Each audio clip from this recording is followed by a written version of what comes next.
after the wedding in Cana. Jesus goes down to Capernaum with his mother, his brothers, and his disciples. They stayed there for a few days. This verse marks a brief transition before the focus shifts to Jesus' actions in Jerusalem. As the Jewish Passover was near, Jesus went up to Jerusalem. He entered the temple courts and found people selling cattle, sheep, and doves, and others sitting at tables exchanging money. Overcome with righteous anger, Jesus made a whip out of cords and drove all from the temple courts, both sheep and cattle.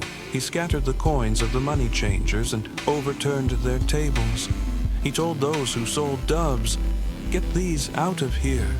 Stop turning my Father's house into a market." His disciples remembered the scripture, "Zeal for your house will consume me." The Jewish leaders challenged Jesus, asking him, "What sign can you show us to prove your authority to do all this?" Jesus responded cryptically, "Destroy this temple, and I will raise it again in 3 days." The Jewish leaders, misunderstanding his meaning, scoffed, pointing out that the temple had been under construction for 46 years. John clarifies that Jesus was speaking about the temple of his body. It was after his resurrection from the dead that his disciples recalled what he had said, and they believed the scripture and the words that Jesus had spoken.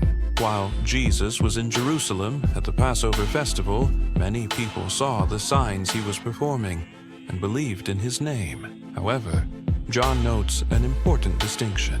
But Jesus would not entrust himself to them, for he knew all people. He did not need any testimony about mankind, for he knew what was in each person. This closing section of chapter 2 highlights Jesus' divine omniscience and hints at a deeper level of understanding and commitment that goes beyond simply witnessing miracles. He understands the human heart, and his trust is reserved for those with genuine faith.